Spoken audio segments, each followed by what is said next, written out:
Thank you. Bye. Bye.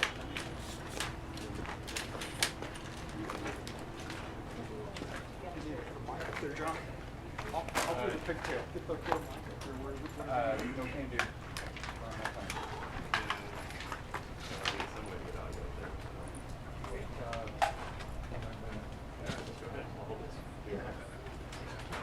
Good afternoon.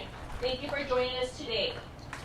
I ask that everybody remain silent until we get to the question and answer portion. This is how it's going to, these are the rules of today's engagement. Chief Ortiz will be speaking. We will take questions. I ask that everybody raise their hand if you want a question. Only one question will be asked. I ask that you keep the language in English. That's how the question will be asked. Afterwards, if there's an additional request to do one-on-ones, I ask that you contact the CPP Media Relations email and request your one-on-one conference with the chief at that time. We will not be doing any one-on-ones at this time. No Spanish questions, kid? No Spanish questions, all English questions. Would you make sure everyone identifies themselves as spelling and agency, please? Alright. Good afternoon, and thank you for joining us today. I am Assistant Chief Patrol Agent Stephanie Anaya with the Del Rio Sector Strategic Communications Branch. It is my pleasure to introduce the United States Chief Raul L. Ortiz.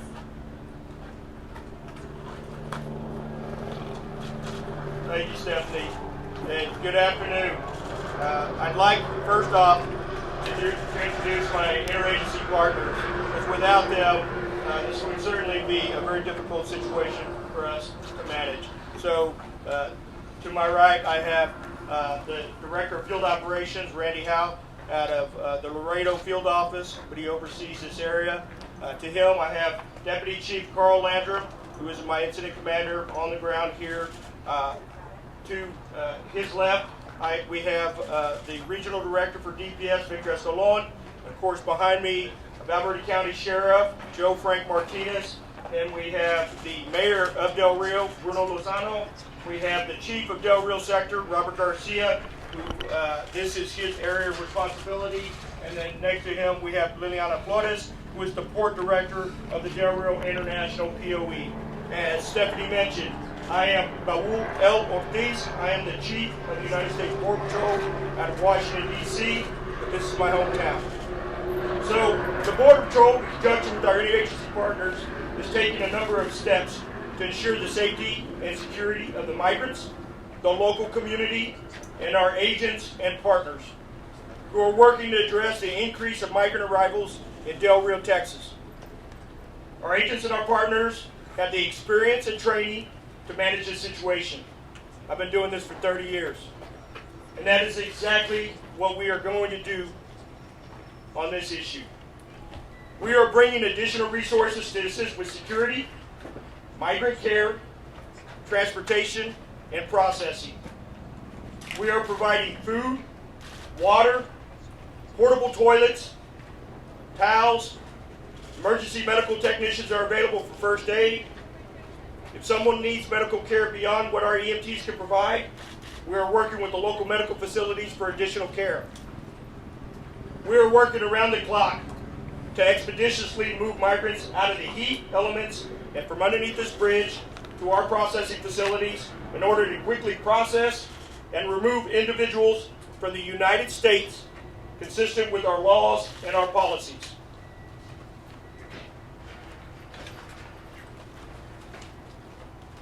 The Department of Homeland Security is implementing a comprehensive strategy and leading a whole-of-government approach to manage this situation in a humane and timely manner. Within the next 24 hours, U.S. Customs and Border Protection will have searched nearly 600 agents, officers, and DHS volunteer force personnel to the Del Rio sector to improve control of this area. The Del Rio port of entry has temporarily closed, and traffic is being rerouted from Del Rio to Eagle Pass to more effectively manage resources and ensure uninterrupted flow of trade and travel. U.S. Border Patrol is coordinating with Immigration and Customs Enforcement and the U.S. Coast Guard to move individuals from Del Rio to other processing locations. Over the last 2 days, we have moved approximately 3,300 individuals. We expect that number to increase in the days ahead. We are working with source and transit countries to accept migrants who previously resided in those countries.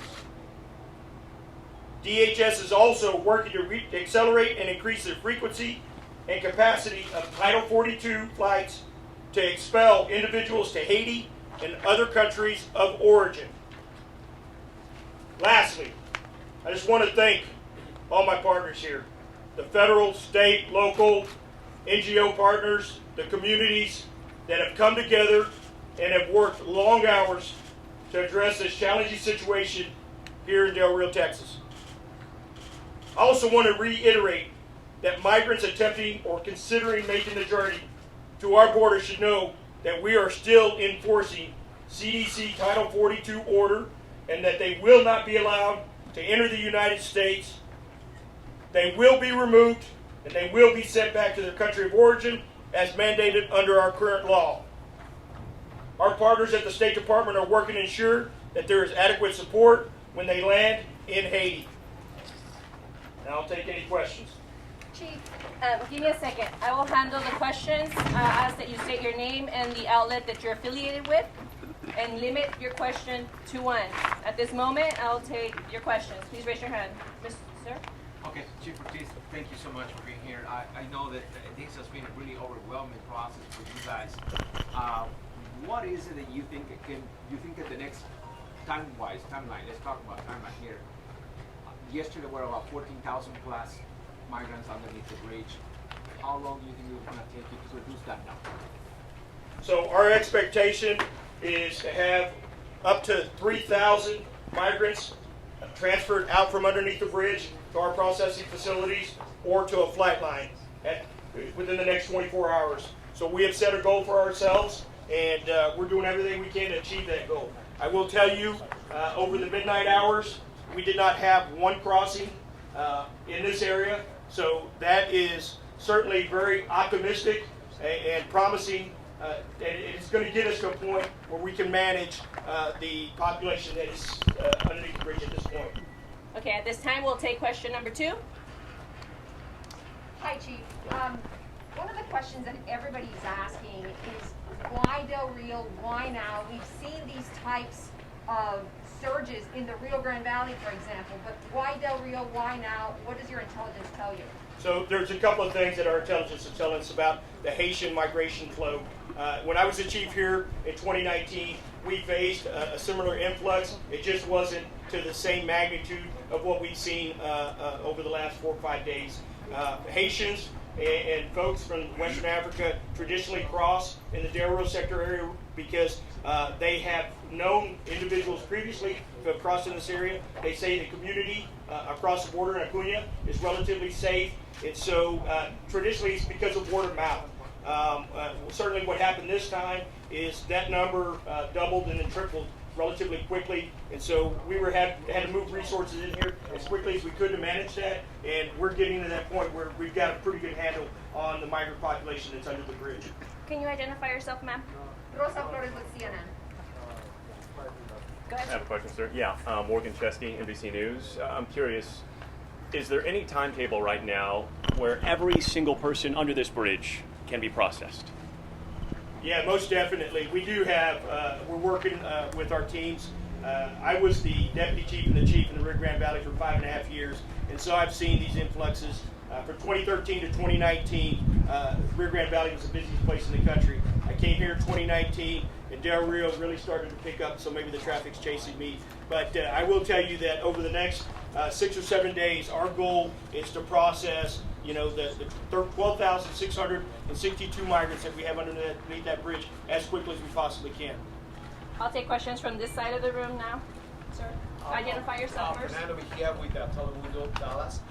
Chief, what do you know about who is financing these trips for this to travel to Mexico to be? How do you know about who's financing? Some people said it is the cartels. So we are working, and we do recognize that the cartels and the criminal organizations have an invested interest in what's happening south of us.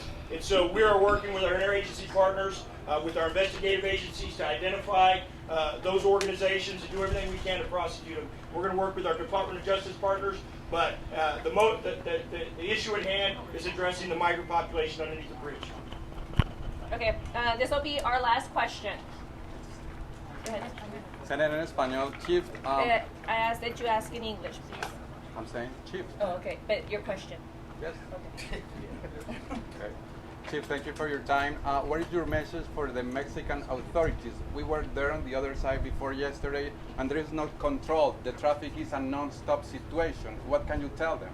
Yeah, I can tell you that, one, we're not going to do this alone. We're going to have to work cooperatively with our Mexican partners, and we are, coordinating and exchanging information with our ANAMI partners, the federal police, the state and local police, and I think that what we saw last night is an increased effort on their part to be able to address the issues in Acuña, and then what we want to make sure is that we deter the migrants from coming into the region so we can manage the folks that are underneath the bridge at this point. Thank you.